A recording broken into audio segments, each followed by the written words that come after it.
Se cada país do terceiro mundo tiver uma produção sustentada por seu próprio mercado, nascerá um cinema revolucionário tricontinental. O cineasta do terceiro mundo não deve ter medo de ser primitivo, será naif se insistir em imitar a cultura dominadora. Também será naif se fizer patrioteiro. Deve ser antropofágico, fazer de maneira que o povo colonizado pela estética comercial popular, aquela de Hollywood, pela estética popular demagógica, aquela de Moscou, pela estética burguesa, artística, aquela da Europa, possa ver e compreender a estética revolucionária, popular, que é o único objetivo que justifica a criação tricontinental. Mas também é necessário criar essa estética. A tomada do poder político pelos descolonizadores é fundamental, mas a tomada do poder, somente ela, não é suficiente. A criação de uma estética revolucionária, popular, é uma tarefa revolucionária na revolução, porque todo poder político teme a criação dialética. A estética revolucionária popular, entretanto, é uma utopia. O cinema tropicalista, todavia, é o belo virgem dessa utopia. Um cinema tricontinental é torturado pela polícia e pode ser até fuzilado. Uma verdadeira relação internacional deve estar fundada sobre um princípio. Basta de paternalismo, basta de solidariedade sentimental, basta de humilhação, basta de agressividade gratuita. Sobretudo, basta de conselhos. As imagens não têm necessidade de tradução, as palavras de esquerda não salvam as imagens de direita. Meus queridos, minhas queridas, essas são palavras do Glauber Rocha, em uma das suas passagens mais reveladoras. E eu aproveito essas palavras do Glauber para fazer exatamente a reabertura do nosso seminário, a eclosão de uma arte cinematográfica líquida, sem fronteiras, apagamentos e exclusões. O tema dessa tarde, desse crepúsculo cinematográfico do dia 23 de julho de 2020, vai ser o cinema das margens, das periferias para as grandes telas. Então, você que está nos acompanhando, seja muito bem-vindo. E eu vou começar falando agora com uma pessoa que é para lá de especial, né? Ela é professora do curso de Cinema e Audiovisual da Universidade Federal do Recôncavo da Bahia, possui pós-doutorado na New York University e doutorado em Cinema e Audiovisual pela Universidade de Paris III, Sorbonne Nouvelle. Ela idealizou e coordena o Cachoeira Doc, Festival de Documentários de Cachoeira, na Bahia. Ela também coordena o Grupo de Estudos e Práticas em Documentário. Integrou a equipe de curadoria do Festival de Cinema Brasileiro de Brasília em 2013, 2017 e 2018.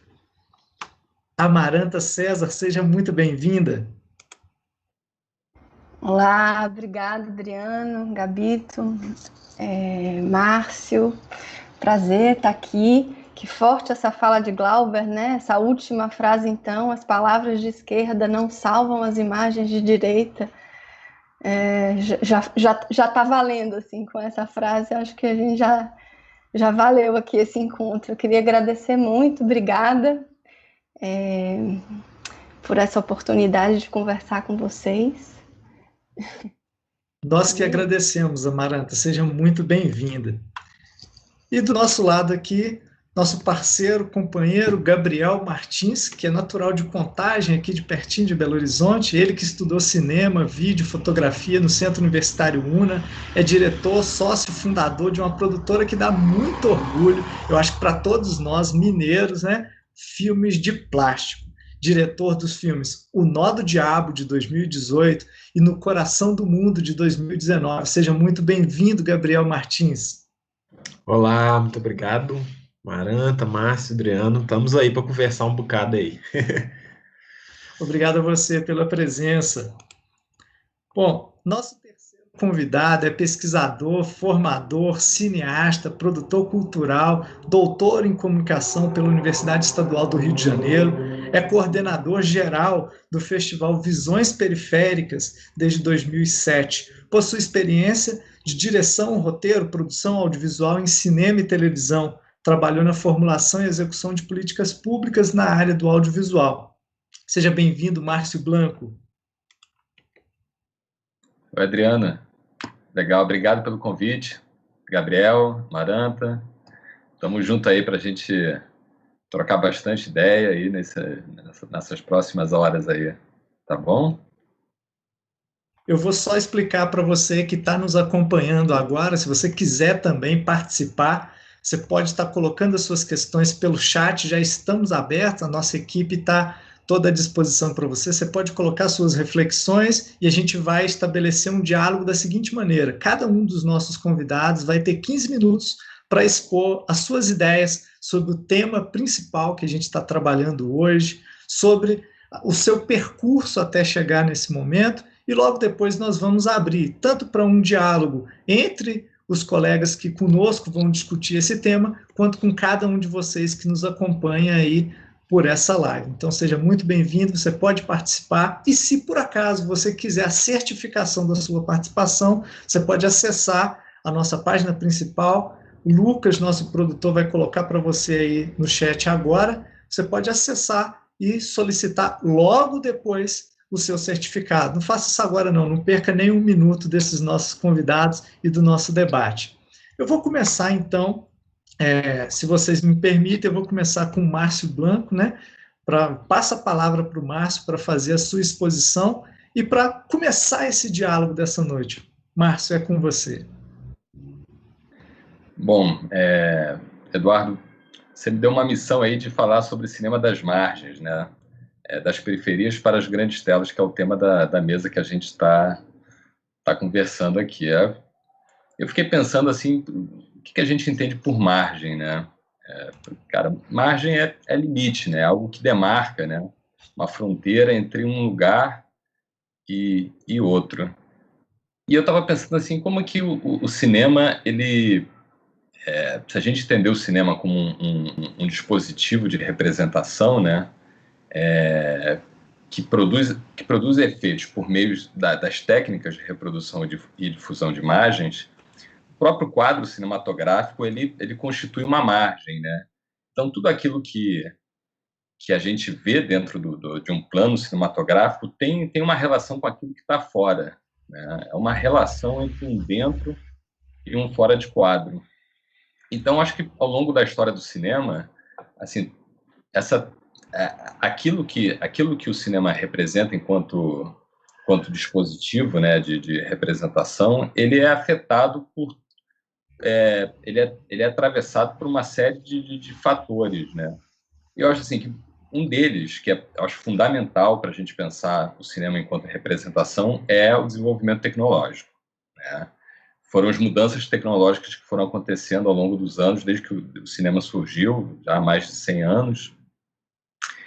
Então, se a gente for parar para pensar aqui no Brasil, por exemplo, dando um exemplo de como é que essa tecnologia afeta, né, o modo de representação do cinema, a gente pode pensar lá na década de 60, né, o próprio documentário brasileiro, que sofreu um impacto por conta do surgimento dessas tecnologias de captação de som, NAGRA, né?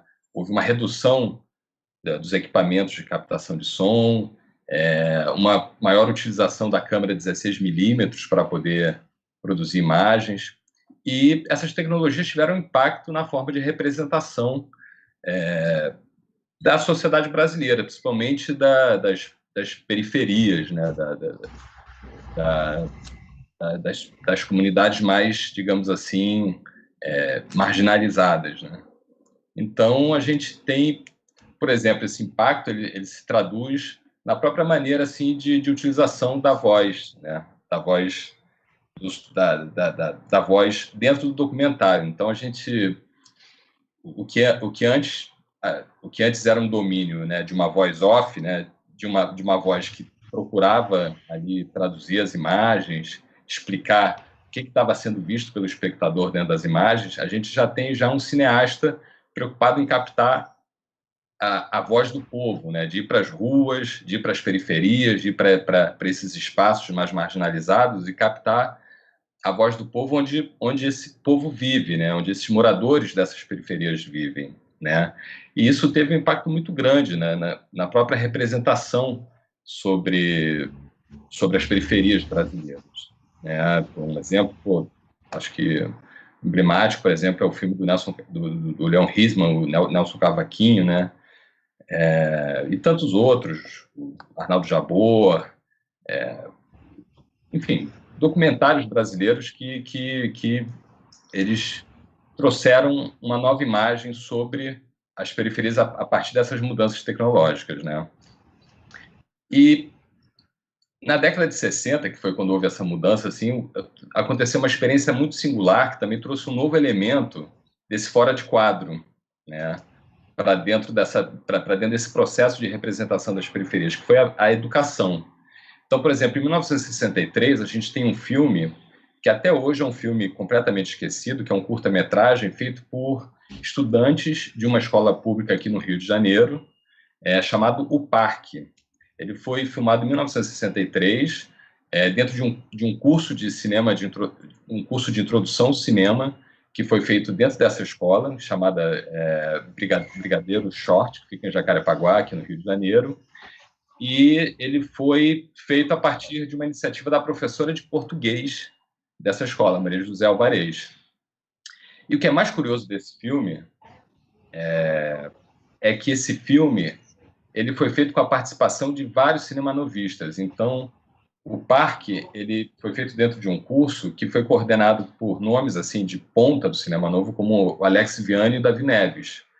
E esse filme, assim, ele caiu completamente no esquecimento. Então, a gente tem um elemento da educação presente aí já na maneira de representar, porque eram jovens de 13, 15, 16 anos, que passavam por um processo de formação e que estavam produzindo um filme a partir da sua experiência com o bairro onde eles viviam, né?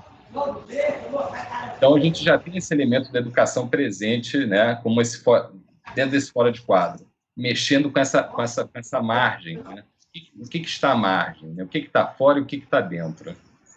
Bom, aí eu acho que esse processo ele vai avançando, né, no decorrer do século passado, e a própria palavra cinema, né, que ela passa a estar mais vinculada com uma determinada experiência de fruição, mais ligada às salas de cinema, né, coletivas, né, às telas grandes.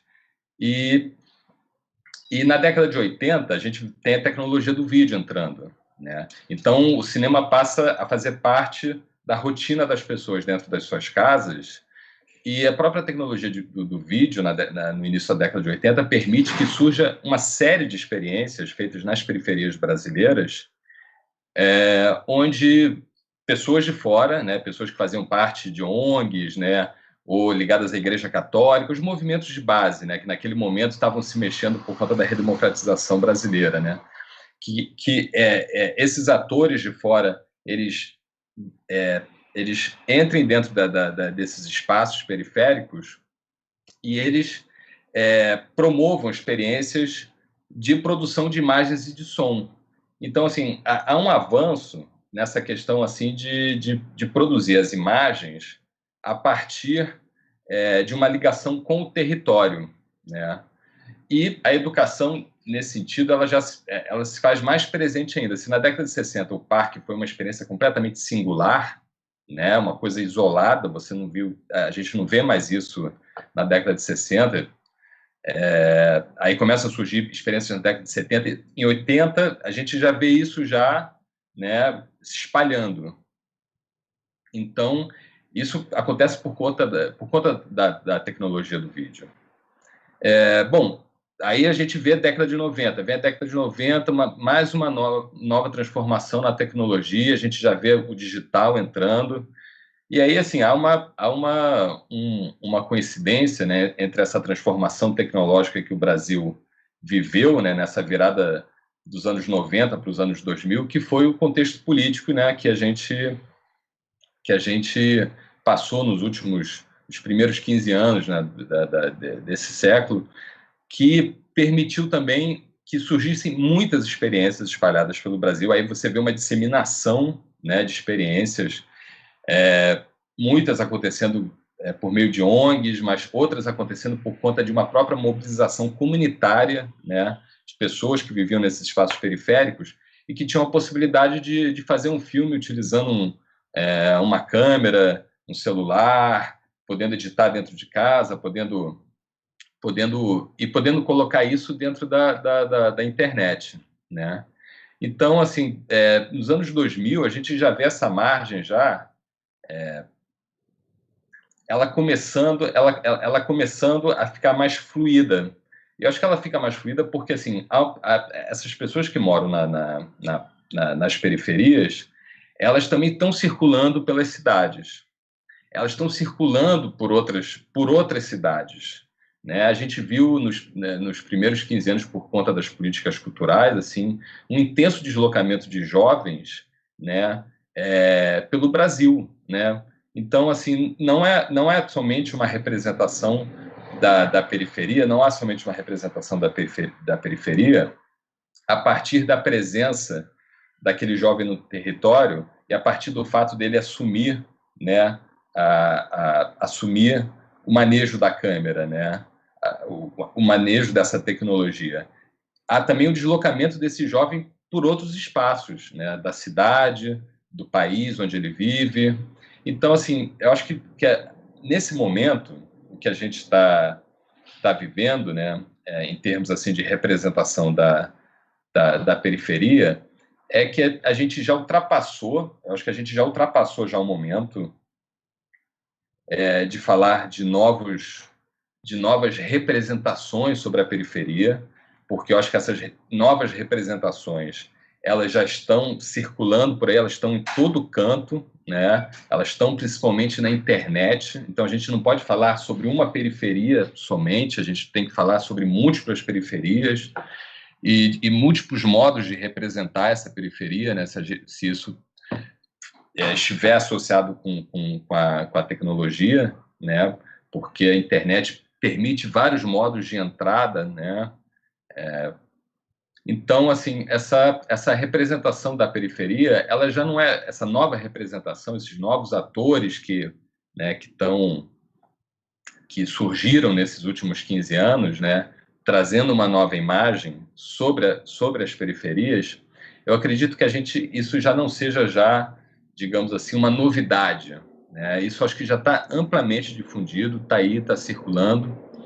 Mas, assim, pensando ainda em margem, né? Se na internet a gente vê que essas margens elas estão fluídas, e essa própria ideia de periferia ela é fluida também, né?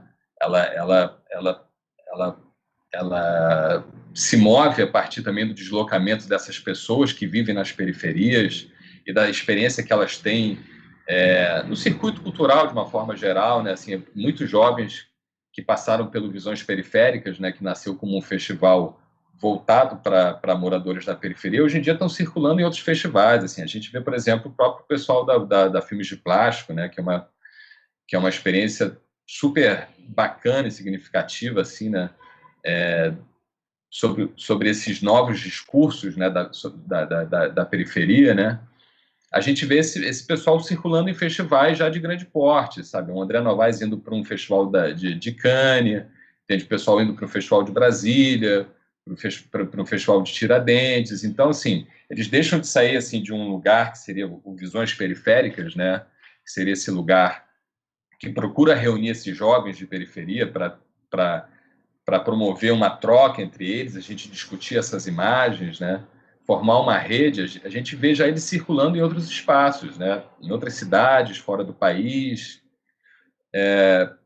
Então, eu acho que assim, o que a gente hoje, o que eu vejo na minha percepção, assim, como uma margem que ainda ela precisa ser, digamos assim, ela precisa ser trabalhada e repensada dentro do mercado audiovisual, é justamente esse limite, né? Esse limite que separa o momento em que esse jovem ele desperta nele o desejo de querer falar da sua vida, de falar da sua comunidade, de falar do seu território, da sua família, né? E de tudo aquilo que cerca ele, e aquele lugar, né, onde ele vai poder viver a partir dessa arte, entende?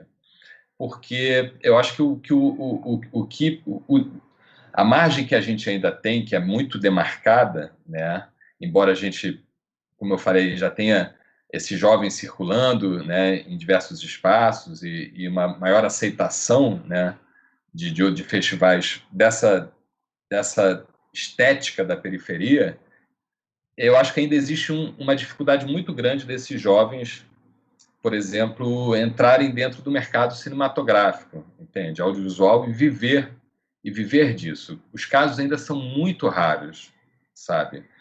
Ainda podem ser contados nos dedos, assim, os casos de pessoas que vivem... Eu estou me referindo ao mercado audiovisual mesmo, assim, cinematográfico brasileiro, né?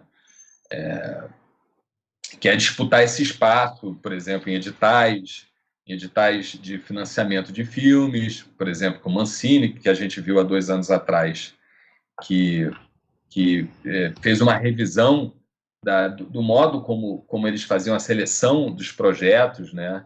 E por conta disso houve uma percepção de que se selecionava pouquíssimos filmes de mulheres, de negros e negras, né? E aí vem toda a questão do gênero, da raça para dentro, né? Uma discussão para dentro do cinema brasileiro, né? Então, existe uma dificuldade muito grande de acessar esses recursos, né? E desse jovem poder levar adiante esse desejo, né, de viver da sua arte. Então, assim, o cinema, enquanto esse dispositivo de representação, né, que surge e se desenvolve a partir desse dentro e fora de quadro, é uma coisa que depende fortemente, assim, desses fatores que eles precisam ser trabalhados para que esse jovem ele possa viver da sua arte, né? Porque ele possa viver do seu cinema, né? Então, eu acho que hoje eu vejo como essencial a gente pensar essa margem, né? Por que essa margem ainda ela é uma margem que resiste, ela resiste, ela não é permeável à entrada desses jovens. Mas, ao mesmo tempo, eu também vejo o interesse também do mercado. Lá no Visões, a gente fez um laboratório de desenvolvimento de projetos nos últimos 2 anos, e eu percebi que houve um interesse muito grande dos canais de televisão de participar do laboratório, porque ali a gente estava reunindo, né, 80, 100 projetos de pessoas que vêm das periferias. Aí não é uma periferia clássica, aqui eu não estou falando simplesmente de uma periferia de território, classe social, mas a gente tem a periferia do gênero, né, tem a periferia da própria... de um autor, por exemplo, como o Daniel, aqui do Rio de Janeiro, que ele tem uma série de deficiências físicas, e mesmo assim ele faz cinema, e insiste em fazer cinema, e tá aí tentando cavar seu espaço no mercado. Então, assim, essas múltiplas periferias aí, eu percebo que elas interessam esse mercado, entende? Porque esse mercado sente que que precisa, de alguma forma, assimilar, absorver isso. Porque é uma própria mudança do mercado, né? Isso tá vinculado a uma própria mudança do mercado audiovisual, que não está mais somente nas salas de cinema, mas está nos celulares, está no streaming da Netflix, está nas diversas plataformas de VOD, né? Onde esse público que está aí acessando todas essas plataformas, esses canais, é um público que é um público que vive nas periferias, entende? Que é um mercado que é percebido como um mercado consumidor muito forte, né? Mas que eu acho que ainda não... eu acho que é um mercado que é percebido como um mercado consumidor muito forte e que precisa, de alguma forma, ser espelhado nas produções dessas plataformas todas, né? Então, eu percebo que existe esse interesse muito forte do mercado para essas representações, mas eu acho que eu também percebo nessa juventude que está vindo, também uma maneira, um desejo muito forte de se colocar politicamente também nesses espaços. Não é simplesmente ser assimilado, né? De simplesmente ir lá e, digamos, vender a sua mão de obra ali para poder sobreviver e ocupar uma função técnica, né? Ou qualquer outra coisa assim. Eu acho que existe um desejo muito político dessa geração de entrar nesse mercado a partir das suas próprias premissas, sabe? Das suas próprias condições, quer falar de si, falar da sua história, falar da sua memória, da sua comunidade, das suas experiências de vida, né? Isso eu vejo como muito importante, assim, uma coisa que a gente tem que parar para pensar. E isso, assim, o cinema de uma forma geral, os festivais estão atentos a isso, né? Mas eu ainda percebo, assim, que é uma coisa que caminha devagar, né? Acho que o próprio Gabriel, assim, acho que ele pode falar a respeito dessa experiência dele lá na Filmes de Plástico, como é que eles percebem essa inserção deles dentro do audiovisual, né? Porque é uma galera que está justamente vivendo esse momento, né? Desculpa, meu querido, te interromper, só para a gente aproveitar esse diálogo, se a Maranta me permitir, já que o Márcio dá esse gancho aí para a fala do Gabriel, eu vou fazer uma inversão no nosso roteiro inicial. Essa é a melhor parte, né? Quando a gente começa com Glauber, tem que reconstruir o roteiro. Então, por favor, Gabriel, se você puder já fazer essa articulação, né? O Márcio traz para a gente uma série de questões ligadas aí à multiplicidade das periferias, à multiplicidade das margens, a esse protagonismo juvenil e a um próprio movimento, né, que se tem nas comunidades, que se tem nos lugares que, até determinados momentos, ainda são colocados como periféricos, nessa decisão aí muito cêntrica, né? Então, em alguma medida, eu gostaria que você, aproveitando esse diálogo aí que o Márcio te propõe, adentrasse e continuasse essas provocações. Por favor, Gabriel. Massa. Minha fala vai muito de encontro, assim, e colocando também muito o lugar da experiência pessoal, né? Eu sendo, de fato, um realizador periférico, e eu acho que quando a gente fala desse lugar de marginalidade ao centro, a gente está colocando em questão, acho que questões econômicas, oportunidades, acho que hegemonias, né?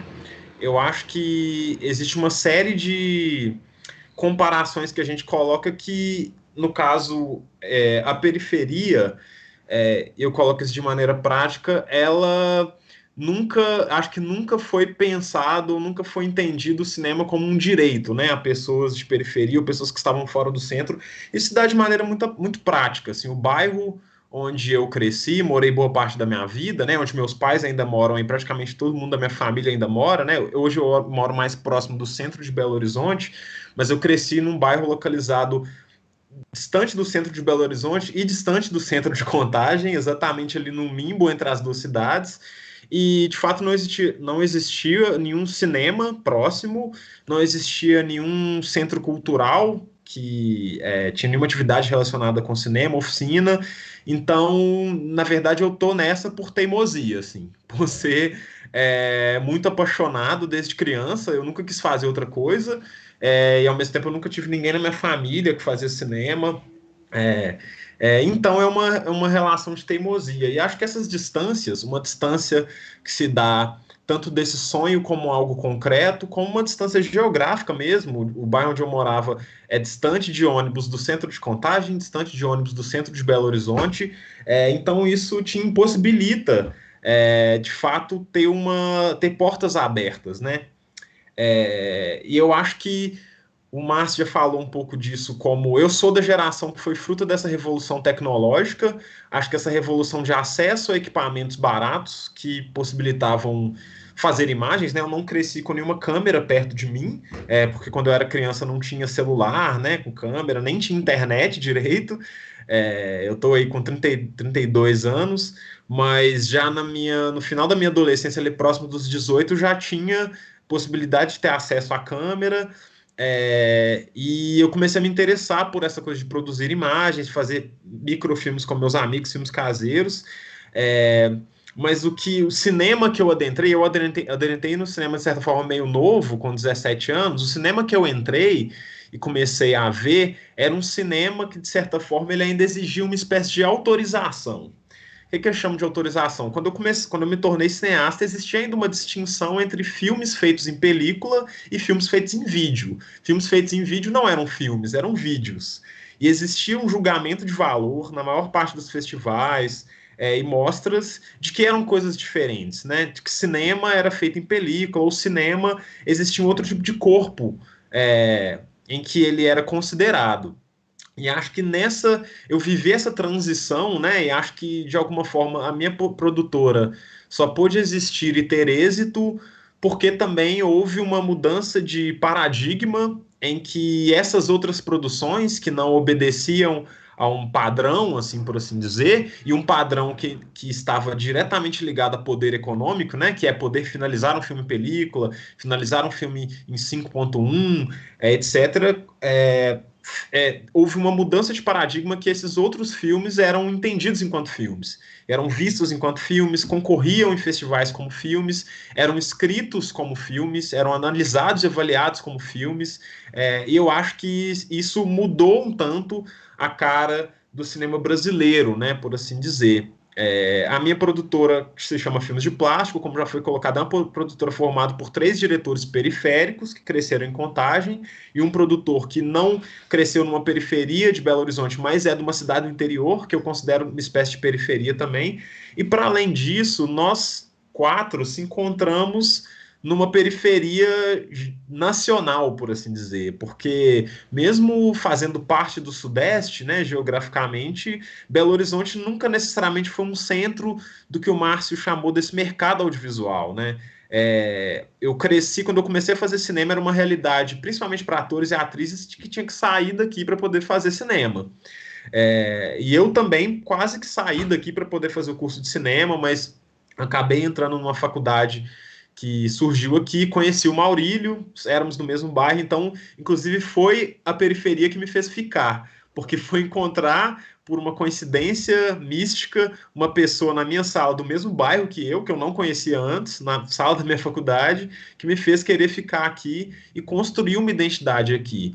E eu acho que essa decisão, ela, inclusive, ela não é uma decisão também que é apreciada enquanto valor econômico, porque até hoje, assim, eu comecei a fazer o meu primeiro filme, eu fiz em 2005, então tem 15 anos que eu tenho filmado, né? E a nossa produtora esse ano fez 11 anos, mas a gente praticamente nunca foi chamado para participar de uma sala de roteiro, por exemplo, de uma série. Esses convites começaram a acontecer agora, e muitas vezes esses convites se davam por limitações geográficas, e agora a pandemia meio que aniquilou isso, então as pessoas estão abrindo as portas, mas eu acho que existe sim uma questão muito real nisso aí, que é uma concentração muito forte, principalmente no que diz respeito ao poder privado, e que hoje o cinema brasileiro, infelizmente, está muito nas mãos do poder privado, ou está cada vez indo mais, né? Ainda localizado em Rio e São Paulo, até hoje, assim, principalmente em São Paulo, né? O que eu acho que mudou isso um pouco foram as políticas de arranjos regionais, que fizeram com que produtoras como a minha, produtoras como a Rosa Filmes, do Ari e da Glenda, que tem base em Cachoeira, né? E o próprio Kleber Mendonça Filho e outras produções de Pernambuco viessem a acontecer. Porque, se a gente for entender historicamente, o cinema do Brasil e do mundo é um cinema bastante limitado e bastante desonesto. Porque ele, na verdade, ele não cobre a maioria das vozes do Brasil, né? Ele é um cinema extremamente limitado, é uma pontinha do iceberg que, por mais que a gente vai encontrar diversos universos de frente da tela, as vozes que construem esses universos, eles fazem parte de uma porcentagem muito pequena da sociedade. Então, existe sim um movimento que eu concordo com o Márcio, que não dá para chamar mais de novidade, né, dos últimos anos, do que a gente pode chamar de um cinema oficial, né, que está passando nos festivais, porque se a gente for para o YouTube, se a gente for para os stories de Instagram, aí a gente tem vários cineastas muito interessantes no Brasil, né? E eu acho que eles são importantes serem considerados também, essas formas, expressões audiovisuais que não fazem parte de um cinema oficial, por assim dizer, né? Mas talvez deveriam. Mas então é uma coisa muito nova e que eu acho que caminha, na minha opinião, por mais que a gente agora se encontra numa profunda crise de oportunidades diante do governo que a gente está, diante dos caminhos que o Brasil tomou, eu acho que a gente se encontra num momento de uma possível refundação do cinema brasileiro. Eu não acho que é uma reforma, eu não acho que é necessariamente uma transformação rasa. Eu acho que o que caminha, ou para onde deveria caminhar, é uma espécie de refundação mesmo, que vai passar por questionar diversos valores, inclusive quais festivais são importantes de fato, ou por que a gente continua colocando todos os ovos. Eu adoro o Festival de Brasília e já participei em várias edições, mas eu acho importante que não seja, por exemplo, colocada toda a energia no Festival de Brasília, o Festival do Rio, porque eu acho que às vezes essas táticas e técnicas que a gente vem reproduzindo há alguns anos, elas fortalecem uma hegemonia que eu acho que muitas vezes é o que os próprios filmes estão lutando contra, alguns filmes.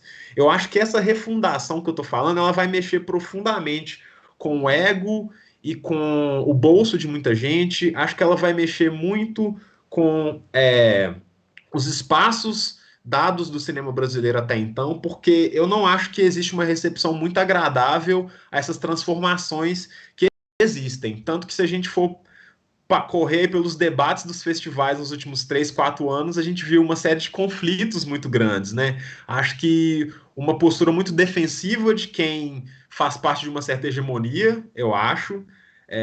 Sejam pessoas brancas, sejam homens, acho que as pessoas ainda se sentem muito numa defesa, não querem ser criticadas, mas eu acho que esse processo de transformação vai ser muito doloroso, porque a história do Brasil é muito dolorosa, ele será, assim, muito bélico, e eu acho que as pessoas muitas vezes vão se sentir ofendidas, e acho que isso faz parte do jogo, mas eu acho que vai ser um processo muito profundo de transformação para curar uma desigualdade muito gigante, assim, e para curar um trauma muito gigante que fez com que muitas vozes fossem caladas de diversas formas, e ainda sejam. Então eu acho que tem nisso, sim, uma questão de mercado muito forte, porque eu acho que me parece que é quase uma distância enorme entre o que os festivais dos últimos anos foram e o que a gente vê, por exemplo, em séries feitas na Netflix, séries da Amazon, séries da Globoplay, novelas. Eu acho que existe uma distância muito grande em um mercado e os filmes que a gente está vendo nos festivais quase que apontam para caminhos diametralmente opostos. Por mais que algumas pessoas estão sendo pouco a pouco chamadas para fazer parte dessas estruturas maiores, mas na prática essas estruturas permanecem um pouco as mesmas, assim. Então eu acho que existe um processo de transformação que está em curso, eu acho que ele é um processo muito torto, como eu me vejo, né, eu acabei fazendo uma certa análise que eu não me coloquei o tempo todo nela, eu me vejo um pouco num lugar de exceção, a nossa produtora, eu acho que a gente tentou e tenta no nosso caminho sempre ser muito sincero, nunca existiu um plano maquiavélico de ser essa produtora de periferia, que, inclusive, essa ideia de representar, a gente tem, que eu acho que a gente usa essa palavra, e eu não acho que é necessariamente um problema usar, mas a gente tem também, principalmente quando a gente estava promovendo No Coração do Mundo, que foi o nosso último longa a ser lançado, a gente sempre temia muito o uso dessa palavra, porque também coloca a gente num certo lugar como sendo a voz de Contagem, assim, sendo que, na verdade, a gente não representa Contagem, a gente apresenta personagens específicos, mas eu acho que existem um monte de contagens a serem narradas, que podem ter a ver com alguns filmes nossos ou não. O Maurílio gosta muito de falar que ele não representa nem a família dele, que pensa muito diferente dele, assim. Uma família dele quase todo mundo é da congregação cristã, que ele não necessariamente é. Então, se nem a própria família ele representa, que sabe falar de um bairro ou de uma cidade inteira.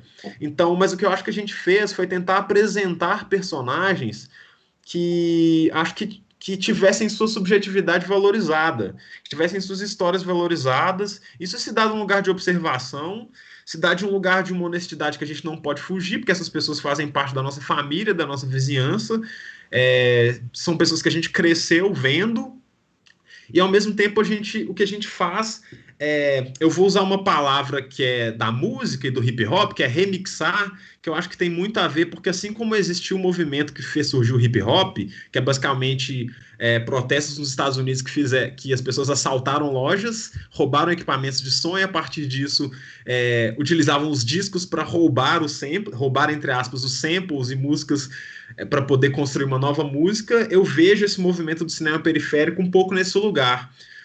Como espécie de pegar essa memória do cinema brasileiro, uma memória da nossa sociedade, remixar para trazer um outro produto, assim. Então eu acho que é um pouco esse caminho que eu vejo, é um pouco uma forma que eu abriria um pouco essa discussão, porque eu acho que eu estou até mais interessado no debate do que ficar mais falando. Meus 15 minutos quase que estão estourando aqui, e eu não sei, eu acho que é isso, assim, eu também estou muito aberto para poder falar mais sobre as nossas experiências práticas, mas eu acho que agora, esse primeiro momento, eu queria introduzir um pouco como que eu estou vendo algumas coisas aí hoje, né? Gabriel, que bom ter você ótimo para vocês, ótimo para nós, que participamos, que gostamos, que investimos, que queremos dialogar com esse tipo de cinema. Você falou alguns aspectos interessantes, inclusive na concepção da representação e do cuidado na representação, né? De não achar que, de repente, a produtora Y ou a produtora X vai representar talvez um universo tão gigante, mas, de alguma maneira, ter possibilidades de ecoar diversas vozes, diversas vezes, diversos agentes, que inclusive o Márcio tocou nessa possibilidade de dar protagonismo a várias pessoas, né? Sobre essa relação que você aponta dessa desonestidade de um cinema anterior, né, no pensamento de cada vez mais centralizado, e hoje a gente vem rompendo com isso, que bom, né? Que a gente vem gradativamente, seja pela multiplicidade de espaços, né?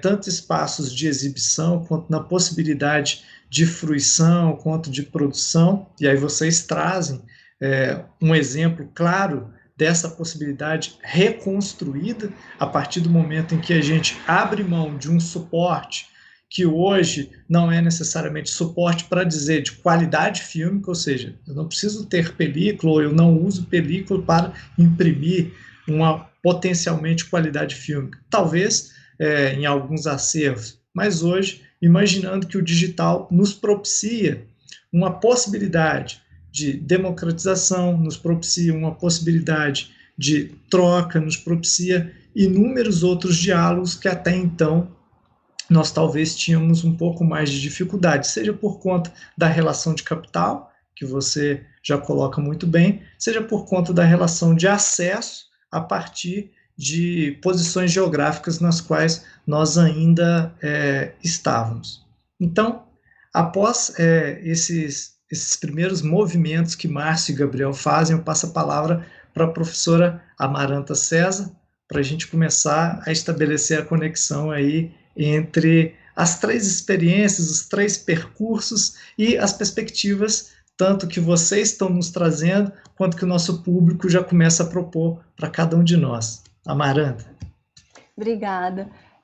Eu sou professora, então eu normalmente me organizo um pouco assim, e aí eu tinha feito uma estrutura, uma organização com citação, essas coisas que são bem inapropriadas para uma live, mas agora vamos jogar no freestyle, porque depois das falas e das tantas coisas que foram evocadas, eu não vou conseguir manter a minha programação professoral. Então, eu vou me lançar aqui num freestyle e tentar, ao mesmo tempo, respeitar o tempo, que eu realmente acho importante, Adriana. Essa temporalidade nova precisa ser operada pelo poder de síntese também, né?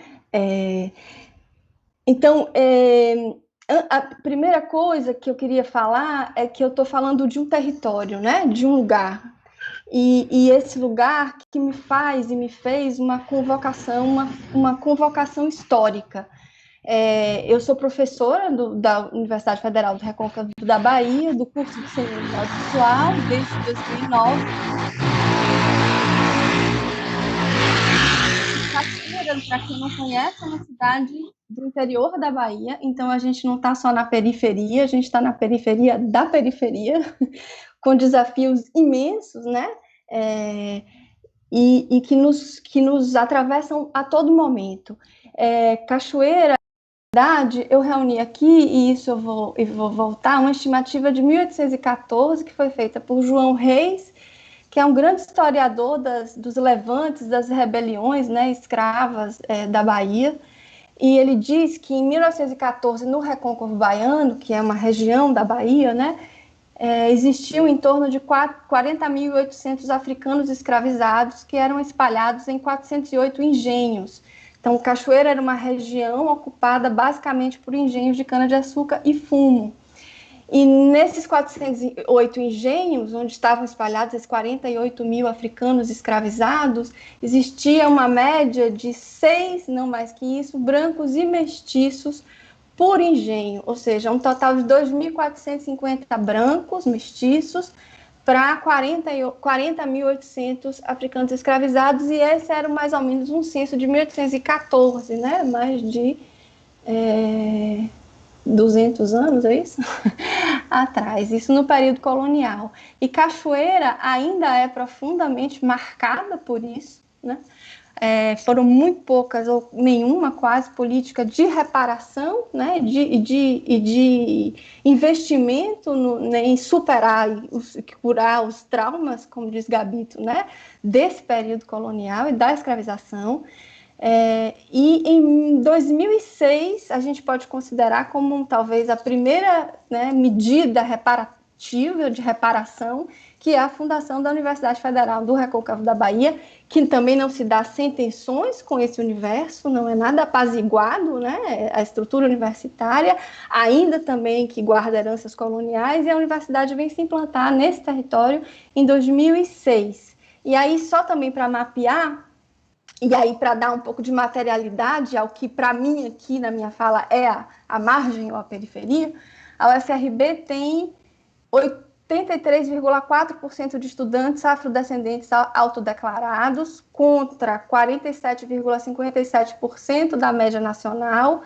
A renda familiar desses estudantes per capita é de R$ 486, contra 916 da média nacional.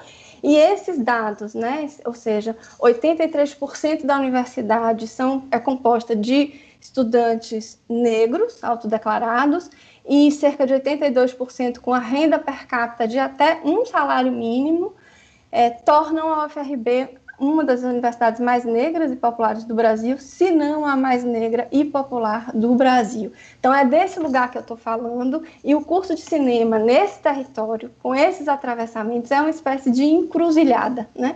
Uma encruzilhada que reúne tanto a temporalidade colonial quanto a temporalidade de uma universidade nova, né, fruto de um investimento e aí de acesso à educação que passa pela interiorização das universidades públicas, e a Universidade Federal de Ouro Preto, né, não sei se exatamente nesse mesmo movimento, mas também se enquadra aí nas universidades do interior do Brasil.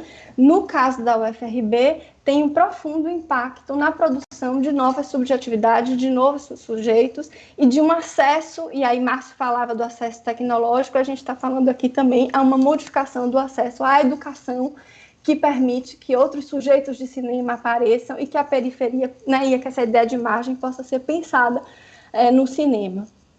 Então, é desse Amaranta, lugar que eu estou falando. Oi.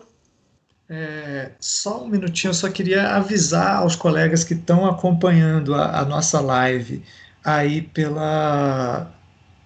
Instagram, que daqui a alguns minutinhos ela vai cair. Então, se vocês puderem migrar aqui para o YouTube rapidamente, só para que vocês não fiquem perdidos, ela vai cair lá daqui a pouco, mas vocês podem estar migrando para o YouTube para a gente continuar esse bate-papo, por favor. Desculpa, Amaranta. Nada, eu estava falando de encruzilhada, e aí eu volto para encruzilhada. Então, na minha cabeça, cachoeira é exatamente, e um curso de cinema em cachoeira não pode abrir mão dessa ideia de encruzilhada, né? E aí a encruzilhada nos obriga também a repensar essas setas. E se a gente for pensar, o título da mesa tem uma seta, né? Das margens para as grandes telas. E aí eu queria propor, porque é isso que esse território me obriga a fazer e me convoca a fazer, uma inversão nessa seta, ou pelo menos tornar dessa seta esse fluxo que é bastante hegemônico, né? Da periferia para o mercado, da margem para o centro, né? Da periferia para a grande tela, uma certa tentativa de também mudar a flecha e chegar numa encruzilhada. E é isso que eu acho que a experiência de cachoeira me provoca, né? Primeiro, eu acho que a gente tem, se a gente vê uma maneira de repensar os acessos que muda a estrutura cinematográfica, o acesso tecnológico faz isso, e a gente está aqui pensando em como o acesso à educação também pode fazer isso. E aí, quando o Gabito fala, a primeira coisa de refundação do cinema, para mim, é muito forte, porque quando eu fui ensinar em cachoeira, o que eu pensava é como é que a gente vai burlar essa condição de ser periferia da periferia, como é que a gente vai conseguir interagir com o cinema brasileiro nesse lugar de profunda precariedade material, inclusive, né? Apesar da riqueza profunda simbólica que a gente conhece, né? Não preciso aqui também apresentar o Recôncavo Baiano na sua riqueza simbólica. Então, era um desafio tremendo isso, né? Porque o risco era fazer aquilo que Glauber condena nessa sua fala inicial, Adriano, né? Ser naif, ingênuo e querer justamente ser o centro, ir para o centro, essa inserção, sem passar por um desafio de uma refundação. Então, o que a gente começou a entender, assim, em Cachoeira, é que não havia outra possibilidade de fazer cinema em Cachoeira senão assumindo primeiro, atendendo a convocação histórica desse lugar, né? A convocação do trauma e a necessidade de enfrentá-lo.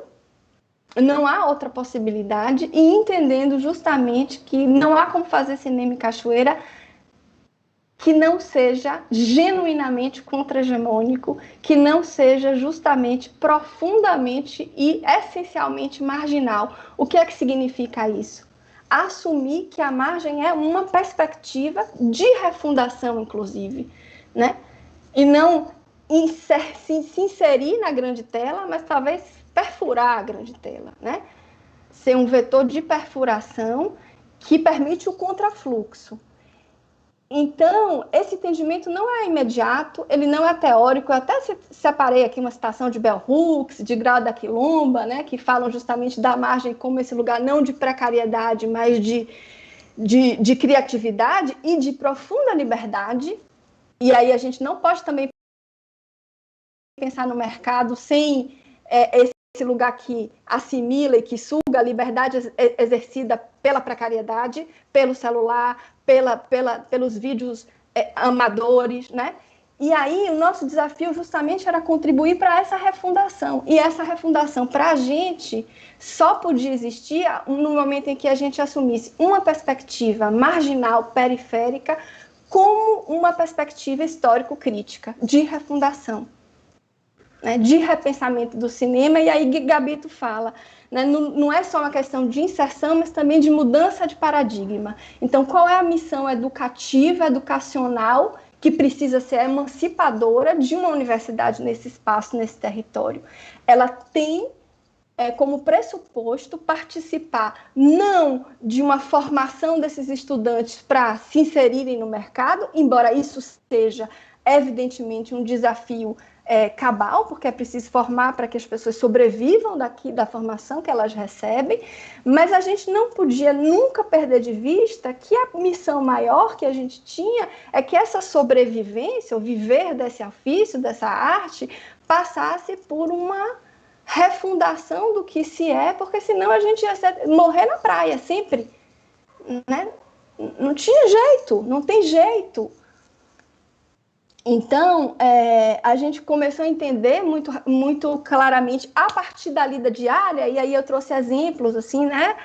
Especialmente da trajetória de um estudante, que a gente pode discutir se dá tempo ou não também, mas como a disputa por inserção passa por uma disputa de mudança de paradigma e por uma disputa que passa por construção de perspectivas histórico-críticas outras, genuinamente contra-hegemônicas, né? E é isso que Gabito fala, quer dizer, que filmes são considerados, que filmes podem ser considerados, que filmes são inseridos e inscritos na história do cinema brasileiro, de modo que eles possam continuar existindo, né? E os seus realizadores também, de modo que os seus realizadores possam constituir uma trajetória dentro do cinema reconhecida. Então, a gente se empenhou muito nesse sentido, né? Que maneira que assumir esse lugar que a gente está faz com que a gente possa elaborar procedimentos, parâmetros, modos de ver e modos de pensar como dá a ver o cinema que possam fraturar essa cena fundada no trauma, fundada em opressões históricas e reiterando traumas, e reiterando opressões históricas. Então, como formar estudantes que estão vinculados a essa história, né, com marcadores sócio-históricos e culturais, vindos da história traumática da colonização e da escravização, se não for para emancipá-los efetivamente e não para inseri-los, né? Então, isso é um desafio ainda maior, mas esse talvez seja utópico, e aí, naif, a minha fala, nesse eu acredito, e nesse eu acho mais possível contribuir, né? Na maneira em que isso implica numa emancipação subjetiva e numa emancipação epistemológica. E é isso que o ambiente todo da UFRB, e não só o curso de cinema, tem tentado fazer, né? Tem tentado assumir também o desafio que esse território faz à própria estrutura colonial herdada, né, pelas universidades de uma maneira geral. E que a gente também herda, né? E que a gente também é instado a todo momento a combater. Então, eu me perdi, né? Eu fui lá, voltei, então eu vou continuar aqui no freestyle. Tem um cartaz do Cachoeira Doc, que aí é esse festival que a gente faz lá na UFRB, Festival de Documentários de Cachoeira, não sei se vocês conhecem, a gente faz desde 2010, e justamente a história desse festival diz respeito a esse pensamento que eu estava falando aqui, né? Então, quando eu cheguei em Cachoeira para ensinar documentário, a primeira coisa que eu me perguntei é como é que eu vou fazer, e naquele momento o documentário brasileiro já tinha uma pulsão muito, muito impressionante, como é que eu vou fazer para a gente ter acesso e dialogar com esse universo que está aí fervilhando, né? Estando aqui nesse lugar. E era um momento também de políticas públicas novas, né, de acesso às editais, a fomento e tal, o que também não é mais uma realidade nem na esfera estadual, na Bahia, é uma realidade muito mais precária. Aí a gente pensou, vamos fazer um festival de cinema para os filmes e para os realizadores chegarem aqui. E aí no começo era incrível, ainda era DVD, a gente recebia os DVDs dos filmes inscritos, aí eu recebia assim, A Cidade é Uma Só, Pacifique, de Adirley Queiroz, Pacifique, de Marcelo Pedroso, que todo mundo falava em Tiradentes, e a gente, né, a gente vai ver que daqui a 2 anos o debate da hora. Naquele momento também nem tinha as redes sociais ativamente, como se tem hoje, para a gente ficar um pouco mais na ilusão de... E aí, nesse momento, era isso, né? A gente via como a gente podia fazer um mínimo desvio na rota hegemônica já construída da produção e da circulação dos filmes brasileiros, e parecia isso suficiente. Só que muito rapidamente, e aí, por causa dos estudantes e da maneira como eles interagiam com os filmes na ocasião do festival, que se realizava nesses primeiros anos no auditório da universidade, a gente viu que não se tratava de simplesmente, né, tentar burlar essa condição periférica e fazer um pequeno desvio nas rotas já traçadas da hegemonia do sistema brasileiro, mas se tratava em assumir essa perspectiva periférica como lugar de né, produção de pensamento, de produção crítica e de inflexão, como uma encruzilhada mesmo, né, um lugar de liberdade também para interrogar o cinema hegemônico. E eu me lembro de um estudante, eu vou contar rapidamente, se der tempo, eu conto tudo que eu tinha preparado, eu não sei quanto tempo eu já falei. Você sabe, Adriano, eu me perdi um pouco. Nós ainda temos alguns minutos. Tá, então, o nome desse estudante, que hoje é um realizador, Leandro Rodrigues, eu me lembro de um filme sobre a relação entre patroas e empregadas que a gente exibiu, um curta-metragem, e ele interrogou muito fortemente, com muito ímpeto, a realizadora na ocasião do festival. Cenas que a gente se acostumou, ou pelo menos que apareceram mais frequentemente agora, recentemente, nos festivais brasileiros, essas cenas das quais falava um pouco Gabito, eu imagino, né? De como esses traumas foram convocados para a cena dos festivais. E aquilo aconteceu em 2012, Leandro interrogou a realizadora muito fortemente, e o lugar dessa interrogação apareceu num trabalho posterior sobre um outro filme sobre relações entre patroas e empregadas narrado em primeira pessoa, e que no final ele dizia, eu vou ler rapidamente, essa era um texto que ele falava, que ele escrevia para o trabalho da disciplina documentário 2 que eu ministrava, né? Ele diz assim, em tempo, ele comentava um filme sobre babás. Em tempo, ainda hoje me lembro das vezes em que minha mãe ligava para mim e meus irmãos a fim de nos avisar que chegaria tarde ou que não voltaria para casa aquela noite, pois precisaria dormir no trabalho. Lembro-me dos finais de semana ou feriados que minha mãe arrumava suas coisas e viajava a trabalho, pois Gabi, a criança de quem ela cuidava, precisava de uma babá em tempo quase que integral. Aprendi a conviver com essa ausência necessária.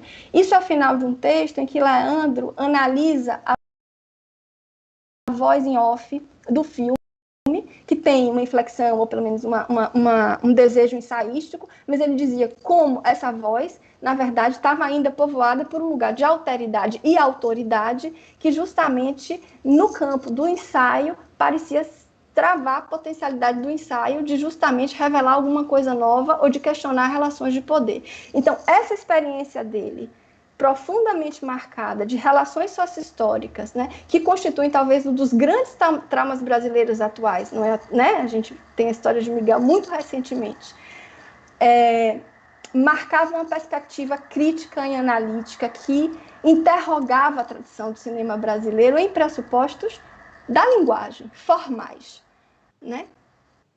E isso parecia alguma coisa muito impressionante. Aí eu queria mostrar só um teaser do filme seguinte que Leandro fez, um semestre depois dessa ocasião, que se chama Eu, Travesti. Eu não sei se o pessoal que está aí dando essa força, Elvis e Lucas, tem um filme aí para mostrar. É um teaser, não tem nem um minuto. Eles têm sim, Amaranta. Vão passar para você. Eu posso continuar falando enquanto estiver mostrando, vocês colocam para a gente não perder tempo? Então, nesse filme... Não, pode passar. É só para você me dizer, tá rolando. Que aí eu calo a boca.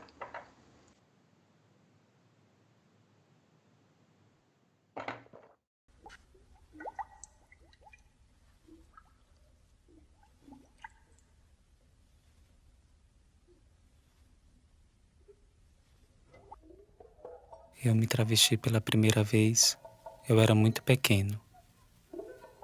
Acho que tinha uns 7 anos ou mais.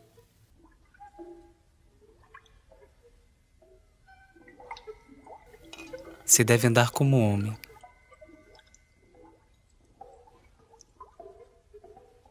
Eles diziam.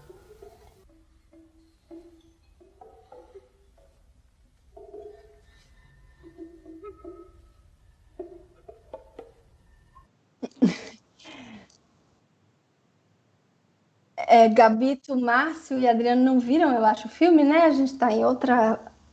Você viu? Ah, joia. Então, isso é Leandro, né? Performando, é um filme profundamente performático, ele mesmo performa no próprio filme. A gente pode pensar que Cachoeira aí é o cenário que de alguma maneira espelha, né, esse sujeito também, uma voz desnudada, um corpo desnudado, uma história fragmentada, e teria muitas formas de pensar, mas para mim aqui tem alguma coisa da precariedade própria de Cachoeira. Depois eu chamei isso de Cachoeira tem uma pedagogia da ruína, e que eu acho que é muito instrutiva para pensar essas refundações, né? Essas refundações não existem sem o enfrentamento desse arruinamento, que é tanto histórico, né? E aí Cachoeira não é só uma paisagem, mas ela é também uma convocação, justamente no seu estado de arruinamento, para um posicionamento histórico que passa por uma refundação do sujeito, né? E aí, tanto a cidade de Cachoeira, na sua precariedade, como esse cinema, nesse lugar, né, nessa universidade pública, também em precariedade, potencializam uma construção de um sujeito de cinema que só se dá a partir do enfrentamento desses resíduos, e não como fragilidade, mas como força. E aí, eu em conversa com o Leandro, em trocas de e-mail, ele me fala o seguinte, tanto do filme quanto dessa intervenção que ele fez no Cachoeira Doc, a realizadora do filme, branca, de rica, sobre o filme entre uma empregada doméstica da sua avó e a sua avó. E aí ele diz assim, talvez o singular nesse filme, em Eu Travesti, assim como em outros filmes feitos em Cachoeira, tem a ver com a retomada da voz por sujeitos, corpos marginalizados, periféricos, há muito silenciados. Essa diferença, talvez, a aparente incompletude nos filmes, seja produto desse corpo-voz descentrado que se articula por meio de restos, de si, do outro, da própria linguagem. É nesse lugar, talvez, que se situe essa minha intervenção. E aí eu diria que é nesse lugar que eu acho também que está a força da periferia, da margem, não para pleitear uma entrada, usando a palavra de Glauber, naif, né, no centro, né, das grandes telas, mas para arruinar essas telas que precisam enfrentar as ruínas sobre as quais elas estão fundadas. E aí eu acho que eu encerro um pouco aqui, só dizendo que hoje, nesse momento, Leandro organiza, junto com o companheiro dele, Emerson Dindo, um projeto de laboratório e encontro de negócios, chamado Diáspora Conecta. Então, é um laboratório para produtores e roteiristas negros, que vai ser todo online esse ano e vai estar no ar a partir do dia 27 de julho. Então, a gente parte aqui do que Bell Hooks poderia falar de um sujeito em formação que experimenta um olhar opositor, né, para um sujeito que formado, né, e que tem profunda noção da sua inserção histórica e da sua capacidade de intervenção na história, e propõe justamente mecanismos, procedimentos para usar a palavra de Gabito, refundação. Eu vou ficando por aqui e a gente vai conversando mais. Ok, Amaranta, obrigado. A convocação já está aceita, convocação interessantíssima. A gente já começa desconstruindo a perspectiva do roteiro, a partir do Glauber, a partir da reinserção das falas, e agora uma reconstrução que vocês dois, né, Gabriel e Amaranta, de alguma maneira propõem, expõem de uma forma mais aprofundada o próprio pensamento, quando você coloca para a gente o sentido que vai essa seta, né? Que grande tela é essa? Em que medida a gente está pensando especificamente só numa perspectiva ligada à concepção mercadológica, ou a gente está pensando numa grande tela que também é uma tela do coletivo, que também é um lugar de cinema, um lugar no qual há trocas dialógicas e culturais interessantes. Então, essa convocação, essa provocação que vocês colocam aqui está absolutamente aceita num modelo de reconstrução, em alguma medida. É isso que a gente propôs, tanto na perspectiva da curadoria quanto dessa mesa mesmo. Obrigado por reiterarem essa nossa fala e esse lugar de vez, né? Essa ação que talvez o Gabriel propõe para a gente seja interessante de pensar num dos primeiras inquietações que partiram do público. A gente tem uma inquietação, Gabriel, que é o seguinte, uma inquietação da Eduarda. A Eduarda propõe para a gente, ela acha que existe ainda um imaginário muito forte contra o cinema brasileiro, né? Colocando as produções nacionais como algo inferior. Ela acha que para enfrentar não só o problema da produção, mas também do consumo, de que maneira a gente poderia trabalhar para esse enfrentamento. E numa outra perspectiva, em diálogo com a Nicole diz para a gente e pergunta para vocês, né, a respeito dessa apropriação do cinema no interior. Em que medida nós estamos produzindo mais no interior, nós estamos interiorizando o cinema. Eu acho que tem um pouco nas falas de vocês. Aí eu proponho como um primeiro diálogo a partir dessa questão. Então a gente está pensando, primeiro, existe ainda, né, já que a gente está pensando nessa refundação, será que é a refundação somente da seta que tende ao mercado, ou será que é a refundação também na perspectiva de todo o eixo do público? Ou, na opinião de vocês, já há uma mudança significativa nesse sentido? E, por um outro lado, como que o cinema chega até esse interior? O cinema que é feito no interior e o cinema que é difundido no interior. Qual de vocês gostaria de começar esse diálogo com o público? Bom, eu sinto que acho que talvez essa pergunta dá para puxar pela experiência recente. Do ano passado a gente lançou 2 filmes em cartaz, né? Tanto Temporada como No Coração do Mundo. E alguém fez um comentário assim, mas que resume bem a questão, que falou assim: é mais fácil você botar um amigo meu, André Félix, comentário, que ele fala, é mais fácil botar um filme em Locarno, em Cannes, do que fazer as pessoas do nosso próprio bairro verem nossos filmes, assim. Eu acho que o mercado, né, na sua perversidade, essa distância e esse preconceito contra o cinema nacional, acho que ele vem muito principalmente assim, pós-retomada de não ter curado uma certa ideia passada, que naquele momento ali do princípio dos 90 era muito comum de falar que o cinema brasileiro tinha um som ruim, era só pornografia e etc. E eu acho que do pós-retomada até agora, não houve um trabalho realmente muito efetivo de uma luta por uma memória do cinema brasileiro, de uma compreensão também do que significa uma arte nacional, assim, né? Eu acho que isso tem a ver com... Eu poderia falar numa perspectiva de educação que eu considero que várias pessoas da minha geração não tiveram contato com o cinema brasileiro de verdade, né, em sua maior amplitude dentro do que estava disponível. Eu acho que se você não se relaciona com essa memória, é um pouco difícil você ter valor ou dar valor a isso também. E eu acho que também pelas regras do mercado, que vão desde aos distribuidores e na verdade as salas de cinema não respeitarem muitas vezes as leis de cota de tela, ou mesmo não ter o interesse assim mesmo, né? Porque cinema brasileiro não é considerado muitas vezes um bom investimento, e as políticas públicas não fazem há muito tempo e continuam não fazendo um trabalho essencial de tornar esse cinema essencial através de uma intervenção.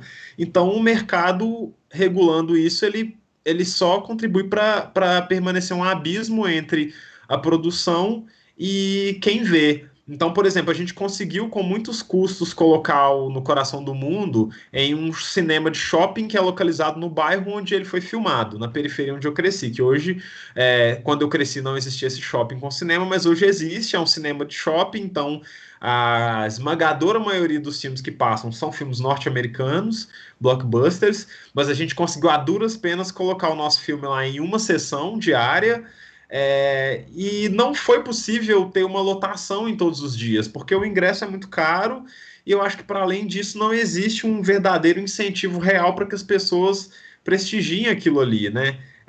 Eu acho que, enfim, é um papo muito profundo sobre distribuição, mas eu atribuo um pouco esse lugar do cinema brasileiro não ser considerado ainda no mesmo nível há um certo preconceito mesmo que foi construído por gerações e gerações, porque hoje em dia esse papo do som e da técnica, ele não cola mais, porque, enfim, eu fiz os nossos últimos longas, os nossos últimos 3 longas, mas particularmente o meu último longa, que foi um filme realizado não com um orçamento gigante, filme realizado com edital, sim, mas sem um orçamento gigante, foi exatamente o mesmo equipamento que filmes tipo Moonlight, que ganhou o Oscar, fizeram. Exatamente a mesma câmera, lentes parecidas, equipamentos são parecidos. Então isso não é mais uma questão assim tão grande, né?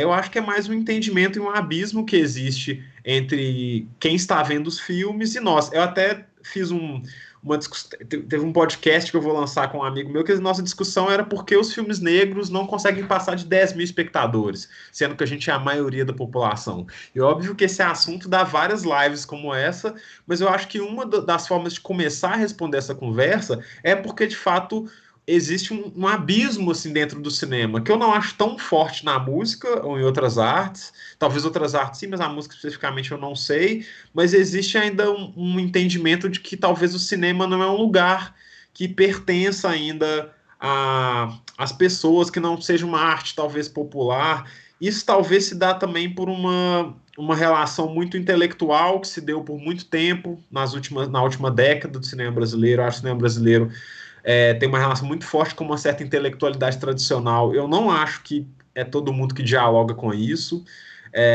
Enfim, eu acho que eu também não vou me perder em especulações, mas a tentativa de responder essa pergunta é que eu acho que o que eu senti na prática no ano passado, que foi o ano que passamos por essa experiência de lançamento, é que o mercado ele fortalece o distanciamento, eu acho, porque, enfim, é muito difícil competir com as regras que o mercado impõe. E eu acho que a política brasileira não faz o suficiente para poder diminuir essa desigualdade. Obrigado, Gabriel. Professora Amaranta, eu trouxe aqui uma outra fala do Robert Stan. Eu gostaria de pedir a sua opinião em relação, pensando aí uma aproximação com o curso de cinema de Cachoeira, em que medida a gente poderia estar dialogando. Num fragmento, o Stan diz o seguinte: pensando a característica lá do pós-modernismo, se a Europa teria esgotado, né, se houve esse esgotamento de um repertório das estratégias de história, efetivamente a população terceiro-mundista, cada um de nós, realizadores, né, estaria apenas começando a contá-las para, sim, desconstruí-las, como vocês propõem, né, como nós propomos exatamente nesse debate. Então, eu gostaria só de ouvi-la falando um pouquinho de como o curso no Recôncavo da Bahia propõe essa contranarração cinematográfica, seja na perspectiva política, estética, né, em que medida você já encontra esses elementos presentes nas obras dos seus alunos e no próprio processo, né, educacional e de diálogo com os estudantes.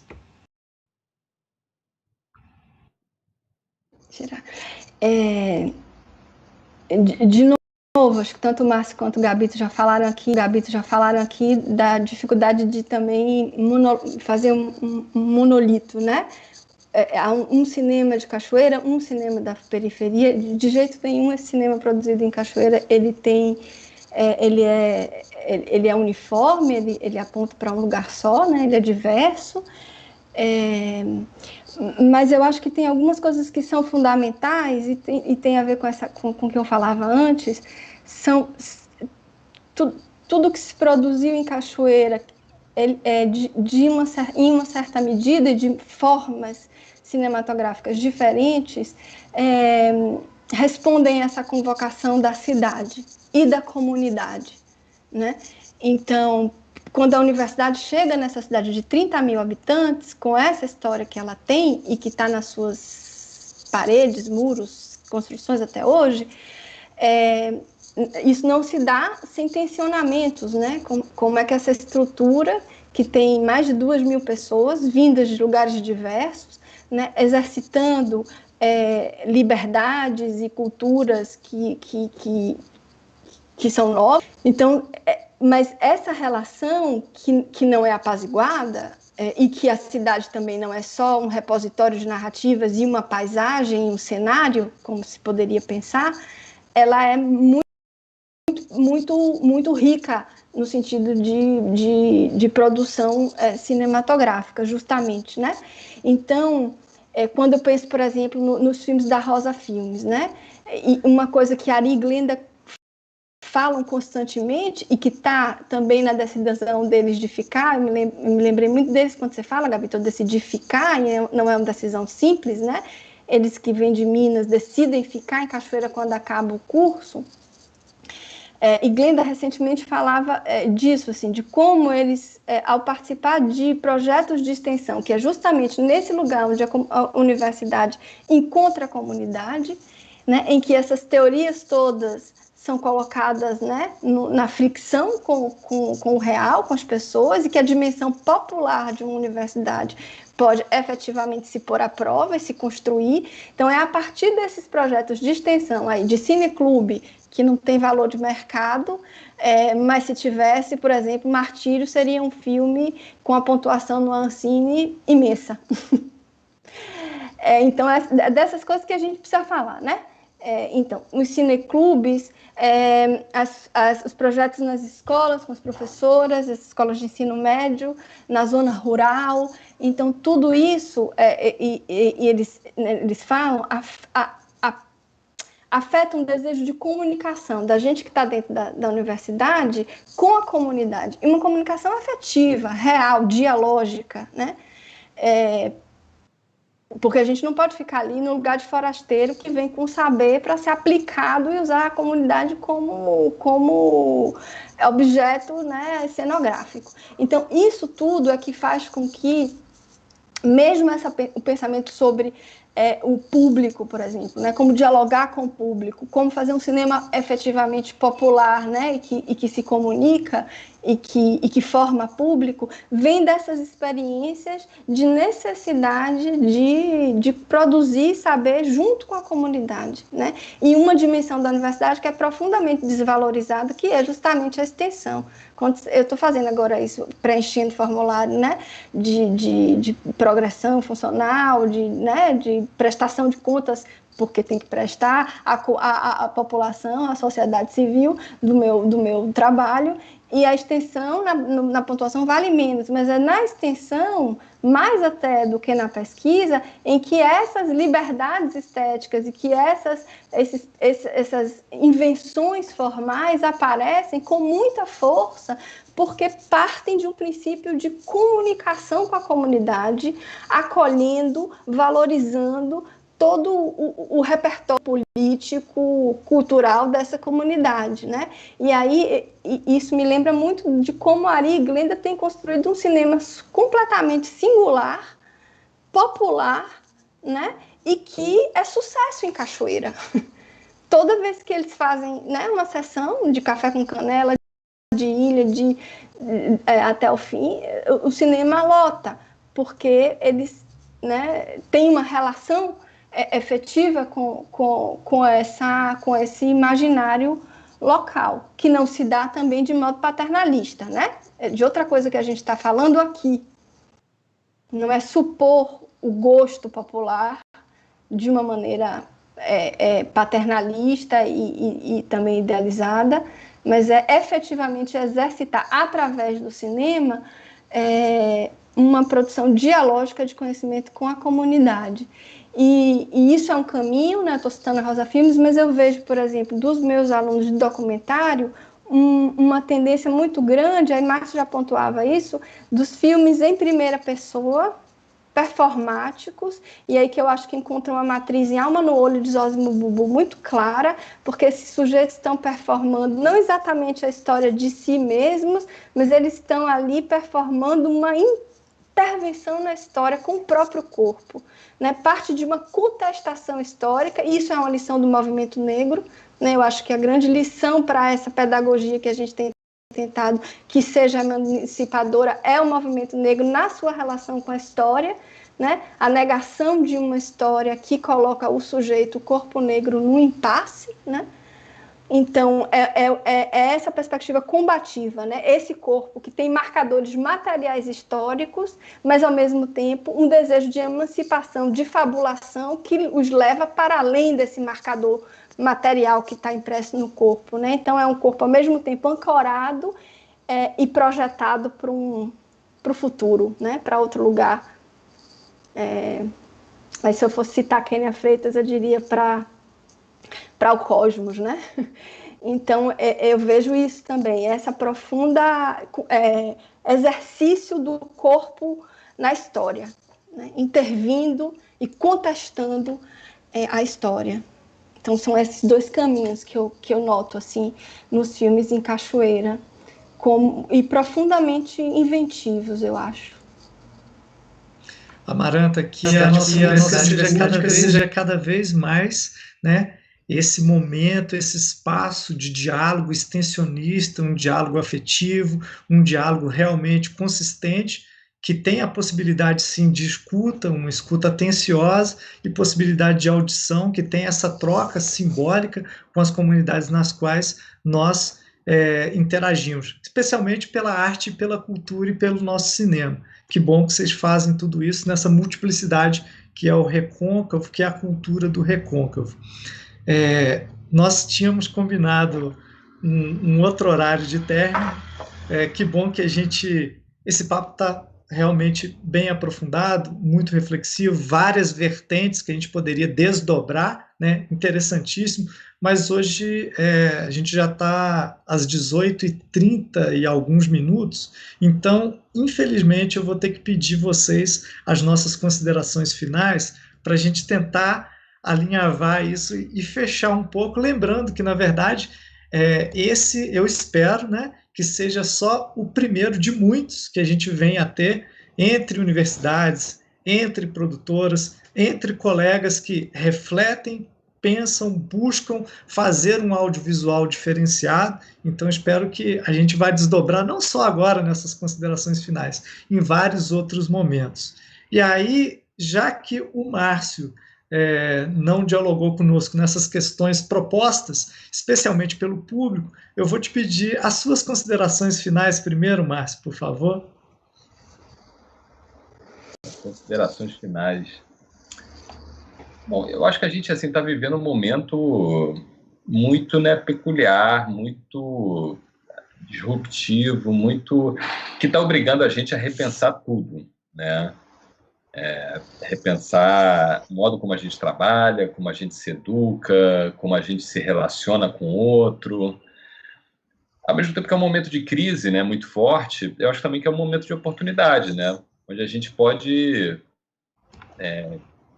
pegar tudo isso que a gente tem nas nossas mãos, principalmente a tecnologia. Eu acho que ela pode ser uma aliada muito forte, né, e transformar isso em ideias, projetos novos, sabe? Filmes, pô, quantidade de filme que surgiu aí, de quarentena, entende? De gente fazendo filme dentro das suas casas e exibindo isso em festivais feitos dentro da internet, né? Que davam espaço para essas manifestações culturais, não só o cinema, mas dança, teatro. Eu vejo assim isso. Eu vejo que a questão da periferia ela está completamente inserida dentro disso. Assim, eu acho que é uma oportunidade que a gente tem para poder repensar o que é a periferia, o que é o centro. Eu acho que vai mexer muito com isso, embora a gente aparentemente estava no artigo do Zizek hoje, né, onde ele fala que apesar dos números estarem aumentando, né, no mundo inteiro, né, de Covid, parece que a gente está resistindo muito a enxergar que as coisas mudaram e que vão ter que mudar, inclusive em relação à pobreza, em relação a essa desigualdade enorme que a gente tem no mundo inteiro, né, que está fazendo com que esse problema não seja um problema de uns, apenas de alguns, mas é um problema de todo mundo, sabe? É um tapa na cara que a gente está levando e que, se a gente não acordar de fato para a necessidade dessas transformações mais profundas e mais radicais, que elas se dão numa dimensão política mais individual também, eu acredito muito no indivíduo repensando o seu papel também, né? a gente não vai conseguir aproveitar a oportunidade que está surgindo aí. Então, eu acho que é isso. Assim, eu acho que o Estado, a gente não pode só depender exclusivamente do Estado, né, porque, embora o Estado tenha uma função fundamental assim, no contexto educativo, no contexto de enfrentamento das desigualdades, eu acho que a gente também tem que tentar criar as condições por nossa conta também de fazer as coisas acontecerem, sabe? E de fazer isso acontecer, inclusive, economicamente, né? De trabalhar isso dentro da internet para que a gente não fique dependente, né? Ou do mercado, né? Que a gente está ali tentando entrar de qualquer jeito, furar a bolha, ou só do Estado que está ali quebrado, sem grana, entende? Então, acho que é um momento de reinvenção, mas eu acredito muito na transformação, assim, a transformação que esse momento está convocando para a gente. Assim, tem que pensar a transformação das estruturas, sabe? É uma coisa muito mais profunda do que simplesmente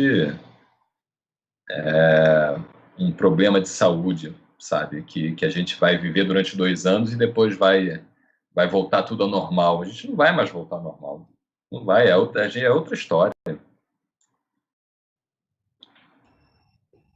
Gabriel, você pode fazer suas considerações finais? Bom, valeu demais a participação, as falas.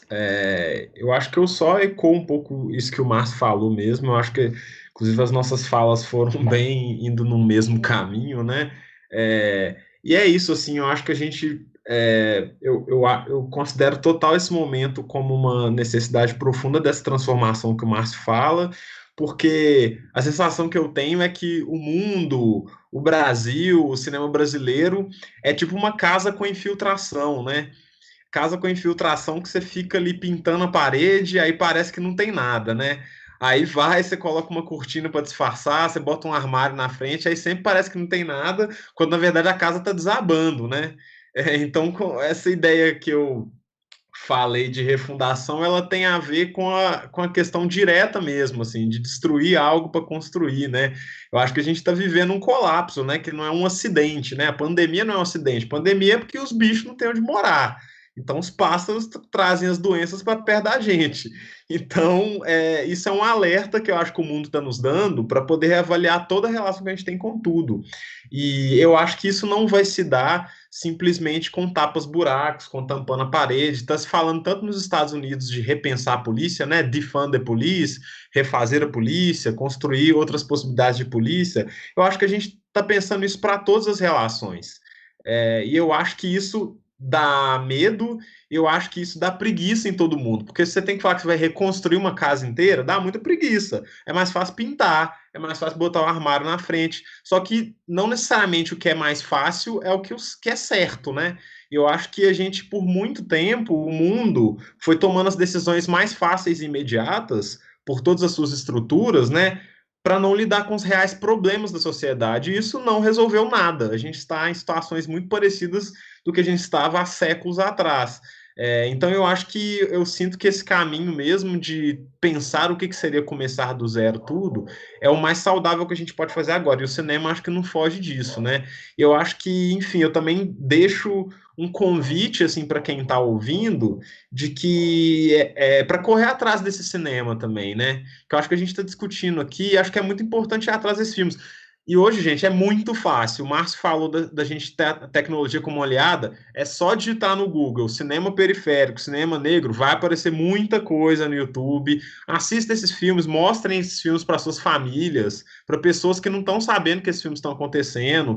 Enfim, indiquem, mostrem. A gente fica, às vezes, sempre discutindo as situações e se vendo em um pouco sem saber o que fazer. Você não precisa pensar em muitas coisas complicadas. É mandar um link para um parente seu que nunca viu um filme brasileiro, nunca viu um filme periférico, e aí, de repente, ele vai ver, vai gostar, vai indicar para outra pessoa, e nisso a gente vai formando um público, vai mudando um pouquinho as coisas. Então, acho que essas minhas considerações finais positivas, né? Para a gente não ficar só no pessimismo também, né? Amaranta? Ai, que pena que eu fiquei no fim, porque Eu queria ter falado isso antes, mas eu não falei. É a primeira vez que eu falo publicamente depois da morte de um estudante, um egresso da UFRB, Baga de Bagaceira Souza Campos. Foi meu primeiro aluno trans, não é exatamente trans, não binário, né, que assumiu o nome social dele é esse, Baga de Bagaceira Souza Campos. Performer, ativista de gênero, de uma vida inacreditável. O título da dissertação de mestrado, ele foi aluno de comunicação da UFRB na graduação, depois ele foi o primeiro aluno de mestrado, do mestrado de comunicação da UFRB, passou em primeiro lugar. Fez uma dissertação de mestrado sobre 2 sujeitos não binários, também trans de Cachoeira, Tikal e Pai Amor. O nome é Choqueer de Monstra, pensando as vestes, né, o corpo como lugar de resistência. E Baga fez a passagem dela eu falo dele, porque justamente ele transitava, e no oral, infelizmente, não tem o X, às vezes a gente até consegue, né, falar todes, eu gosto também porque me lembro de Mussum, mas às vezes não dá. Então, Baga fez a passagem no dia 9 de julho, tem né, quase 2 semanas, com suspeita de Covid. A gente nem tem a confirmação, mas tudo indica que sim, ou seja, ele faz parte também da subnotificação. E eu concordo muito com o Márcio Gabriel, é preciso entender as potências, né, desse momento de transformação, mas é preciso também fazer um certo luto, porque toda essa estrutura podre, ela mata, e ela mata sempre as mesmas pessoas. Então, desculpa, mas eu queria fazer essa homenagem à Baga. Essa também é a realidade de uma universidade periférica. A gente não tem como ter aula antes de uma vacina, porque nossos alunos estão numa precariedade muito particular, né? Aulas presenciais. Então, essa é a nossa realidade também agora, e tamponar isso também não ajuda muito, né? Mas a gente também tem um grande exemplo de muita vida atravessando em profunda afirmação da criatividade, da liberdade, da emancipação e do poder vital, né, que um corpo tem, que é esse sujeito Baga de Bagaceira, a quem eu queria prestar uma homenagem e me despedir pensando nela. Obrigada pela escuta e pela partilha. Bom, a homenagem que você presta também é dessa curadoria, tá? Homenagem a ela e a todos os jovens com tanta potência, querendo tanto dialogar, discutir, fazer a arte e cultura junto conosco. Então, a partir desse movimento, eu quero agradecer muito, né? Amaranta a presença, Gabriel a presença, Márcio, que não seja o último, que seja apenas o primeiro de uma pontinha de muitos outros diálogos que a gente venha fazer juntos.